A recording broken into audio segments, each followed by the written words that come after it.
Talk about some foggy weather here. Dang. Webbot update. First things first. I've been working on another parody. Yeah. It's time. It's past time. The song that Pink does, I think it's titled Just Give Me a Reason. It's going to be a song about my favorite bank and pal, JP Morgan, and how they manipulate the silver markets, pretty much all markets, but because I had a personal manipulation done to me back in 2008 where they rigged the silver price, caused me to close out my paper contract that I had at the time, not knowing any better. So I think the song's due to my pal, JP Morgan. You know, since they've been able to lower the price of silver to like $19, and I've been able to buy a whole bunch more recently. Wanted to give me a little shout out, appreciate that. But in all seriousness, Webbot update. Normally the Webbot reports would come out literally as a report, a PDF file, 40, 50, 60 pages, and I would read it, and as I'm reading it, I would kind of summarize, take my own little notes to, again, do a summary for everybody else so they don't have to read the whole thing, or maybe they can't afford to buy it, which again, it was only like $10 at the time, and I think it's still $10.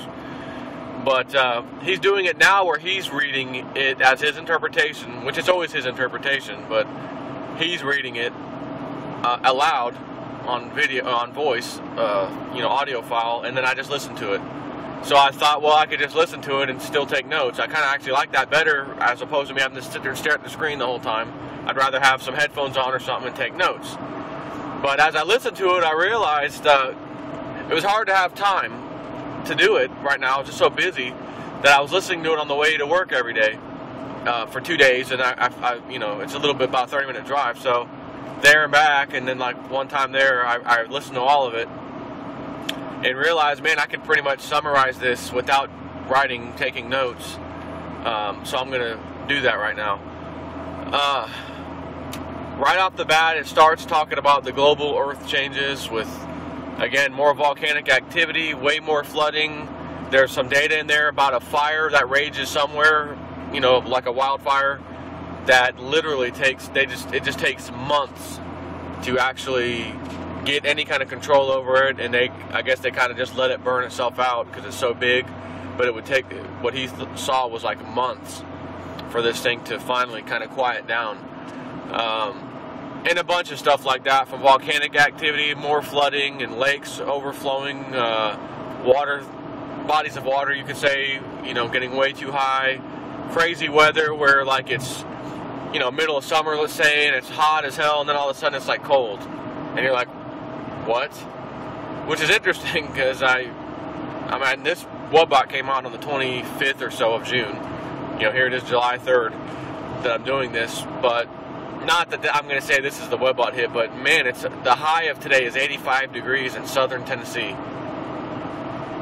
And I went and looked at Florida, and it said the same high of like 88 or something. A little bit cold for, you know, summertime nowadays, but it made me think of it when I came out, and this morning it was already like 62 or 60 something degrees in my house outside when I walked outside today. You know, real nice, a little bit on the cool side, but I'm like, man, summer, really?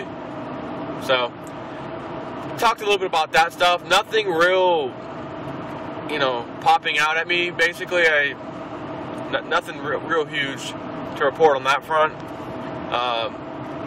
Talked a little bit about the politics, you know, people waking up, some things, you know, people, them getting exposed, more on that whole thing, more of humanity kind of taking a change of awakeness, if you want to call it that, which is a good sign. But when he got into the gold and silver thing, that's, of course, you know, what I usually like to really hear, where we at with that, you know. But he said, you know, I see data that comes in the Webbot, and it makes me think, okay, gold and silver is ready to go. It's ready to spike. The data is supporting it. Good, you know, good to have gold and silver right now. We're looking at like May time frame where gold and silver ought to be really out in the spotlight, and he interprets that as in a good way. And what we all saw this particular time was, well, they smashed the price. So no, it didn't rise, but at the same time, you could say that's a good way because it enables us all to buy it. All the fundamentals are still there and getting stronger for higher gold and silver prices. Again, the mining companies can't even make money right now at current price levels. They'll go out of business if it sustains for any length of time. So the powers that be are going to have to decide, are we going to let them go under, or are we going to let the freaking price rise so they don't go under and we don't lose our handle on paper fiat currencies and everyone wants to run to gold and silver. So they have a little bit of a bind that they're in. But having said that, what the data showed, and I'm not going to give you a time frame because there isn't really one per se, and he said so, but it should be in the near future, is what he said. Again, not the first time I heard that, and the near future came and went long ago, and then finally something happened. Case in point, my very last video before this one, which is actually uploading while I'm talking to you right now, about the airplanes, pilots as well as passengers, who will be flying from one place to another, and the altitude level that they're at is there is significant, deadly, literally very, you don't want to stay in this kind of radiation for long, that type of radiation. And a guy just recorded it on his flight from Chile back to the United States, and as they started to land and the altitude was getting lower and lower and lower, it corresponded with the radiation he was detecting on his radiation meter. So I did a whole video on this. It's the one right before this. That was a amazing webbot hit to the T of exactly what would happen. But I was already expecting that probably a year and a half ago, and it never happened. Not to that level. It only went, you know, they'd have a tiny bit of raising in radiation when you'd go to fly, but that's actually normal. So nothing to see here, move along until now. Oh my God. And this guy documented the whole way. So back on webbot, don't care about if you expect something to happen the next 2 months and it doesn't happen, forget it, it's not going to happen. No, don't forget it, it's going to happen. So what I'm hoping is it doesn't happen in the next few months, because what he's talking about, I still want to buy more silver. I still want more fire sale prices in silver. I want more. I'm sorry, I want more. And you should too. So what he said is that he's like, the interesting thing is that gold was the one that was really coming out in the data, not so much silver, but silver and gold go hand in hand. When the price of gold goes up, silver goes up. When the price of gold goes down, silver goes down. But he said this was really focused on gold in particular, which was odd to him, that only gold would really show. But there was some stuff on silver. But to start with the gold, he said something along the lines as someone like one of the guys from GATA, which is the Gold Antitrust Association or something like that. They've been around for many years. They understand that there's massive manipulation. They're trying to expose it. They've been trying to for many years. And finally people are starting to look and say, hey, these guys were actually right. And what he said on the webbot report is that he does not know if it's one of the guys from GATA or some other organization. Maybe a Max Kaiser, maybe, he didn't say, just he thought it might be GATA just because of the way the description in the data, whatever, was talking about. But the guy is going to come back out into the spotlight. This time, the media, strangely enough, will give this guy a lot of attention. He'll be on a lot of times talking about the manipulation, exposing the whole things, or the whole thing about the manipulation, how it's done, you name it. And the media is going to actually take note and have him on a few times, kind of a thing, where they never would give him that kind of time of day before. Maybe a little blip every now and then. So that's going to start something, or according to the data, that when you see that, we're getting close to the time frame, I guess I should say, of gold going up significantly. And what he said was that within a 24 to 48 hour period, so we'll call that 2 days, that he said, for example, the best way I can describe this, and again, it's his interpretation of the data, but the best way he could describe it would be like, let's say on a Friday, markets close like they always do, gold's at, you know, $1,400, and it's late, again, the market is pretty much closed, and then all of a sudden, something happens, and then by that weekend, by that next 2 days, Monday morning opens up, and gold is literally doubled in price. Just wake up, gold is $2,800. Boom. From $1,400, and he didn't say the number like he knew what the number would be. He was just saying, for example, let's say gold's at $1,400 in the next couple of months or so, and this happens, boom, it goes to $2,800 overnight. And during whatever triggered this happening of this price going to that high, it's as if he said, all these guys in the markets industry, let's say probably New York, they're out, hey, another decent night, let's go out and eat, go to our favorite restaurant like they always do. And something happens, oh crap, run back to the office, turn everything back on, holy crap, freak out, freak out, freak out. Trying to do something, salvage this time that they've got left, which is pretty much nothing, to salvage whatever's just happened, so that they didn't get hurt as bad, I don't know, something. And then again, that next couple days later, oops, we got to get on this. And it's too late, gold's already doubled. Now, he thought it would be like on a day when the market ended. But when I hear that, it tells me it could be a day when the market didn't end, because if it was a Friday night, all markets are done, including the Asian markets. They stop, like after ours do, and it's done. There's no Asian markets going Saturday, Sunday. It's not happening. So to me, that means it might happen, let's say on a Tuesday or Wednesday, where they can run back to the office. There's still trading going on in the excess markets, etc., across the world. And they're still open, and they can still do something. They can still make a trade. They can still sell their position. They can still do something.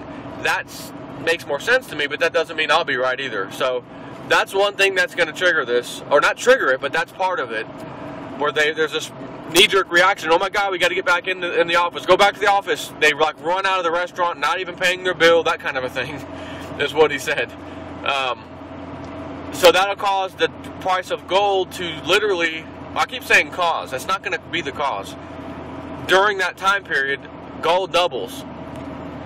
And he said at roughly the same time, he says, I don't know that silver is just going to skyrocket because it's skyrocketing like gold, but he says it's going to, because that same piece of data is saying that when this gold doubles and does its little move, and literally what he saw was a 24-hour period, that silver would start its historic decline as far as, not price, as far as the ratio from silver to gold. In other words, today at say 60 something ounces of silver, it costs you to get 1 ounce of gold. If gold's $1,200 and silver's 20, or let's say if gold's $1,000 and silver's 20, you have to have, was it 50 ounces of silver to buy 1 ounce of gold. That's what I'm talking about, the gold to silver ratio. If gold's $1,000 and silver's 20, that means you need 50 ounces of silver to buy 1 ounce of gold. Well, we know right now gold's like $1,300 and silver's 20. So no, it's not 50 to 1. It's more like 60, 66, 65, something like that to 1. And he said that historic, again, 6,000 years of history type of thing, of where gold and silver relationship is coming into play, and it will come in urgently as this event happens in the gold market. It's going to go from that 60 or so to 1 down to 50, 40, 30, 20, 15, 14, 12, somewhere around there. And he even said, I don't know if it'll be 12 to 1, 14 to 1, 16 to 1, 20 to 1, but it's going to that level, and during that spike, you may see it, as he's always said, go even lower. And lower, and that number is good for the precious metal price of silver because it's going higher. If you have a 12 to 1 ratio with gold, and gold is $2,800, $3,000, whatever it is, and you have a 10 to 1 ratio, man, the price of gold just hit $300. Okay? If we see a 10 to 1 ratio of silver to gold when this event happens, and gold is going to probably $3,000, in my opinion, where this could happen, unless they slam gold more, I don't know, but it's going to double. And I'm going to give you what Lindsey Williams said. The elite already know and want gold to be at when the US dollar and all that crap starts to fail, and they have to fix it, and they have to devalue the dollar, and they have to come out with a new currency, new world currency, whatever the hell they're trying to do. They want and will set it, if they can control it, at the price of $3,000 an ounce for gold. and they wanted $75 to $100, somewhere in that neighborhood, for silver when they are ready to do this, which should be in the near future. However, if they lose control of their mechanisms to control everything, which I'm telling you right now they are, just look at Egypt now protesting the Muslim Brotherhood guy we put in power. They're about to throw him out. Now what? How are you going to go to Syria? How are you going to overthrow Syria and put the Muslim Brotherhood in over there? When Egypt, the first one you overthrew, is now overthrowing the guy that you overthrew the other guy put in place. They're losing control. So let's assume they've got control and it only goes to $3,000 for gold. And we see a 10-to-1 ratio, even if it's briefly, for silver. That implies a $300 an ounce silver price. But what if the price of gold goes to $4,000, $5,000? Where's silver going to go? $400, $500, etc. So he said, while it was interesting because gold and silver are usually hand in hand, it's in the data, there's information about one, there's information about the other.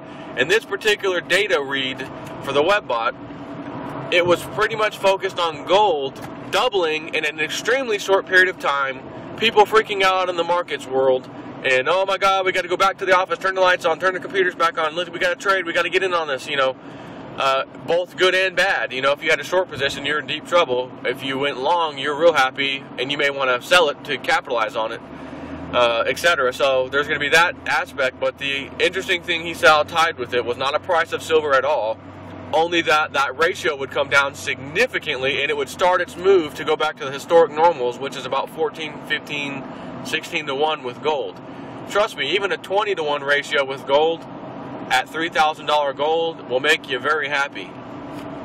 As I've said, this is why I am all in on silver and not gold. While I would be very happy with gold doubling in price, the current price for silver, when this event happens, going down from 60 to 1 ratio to 20 to 1, 15 to 1, 10 to 1, somewhere, anywhere in that neighborhood, means silver has to at least triple and could quadruple and even go higher as far as that's concerned. So that $20 an ounce could turn to 60 like that, and then turn to 80, 90, 100 like that just as quick.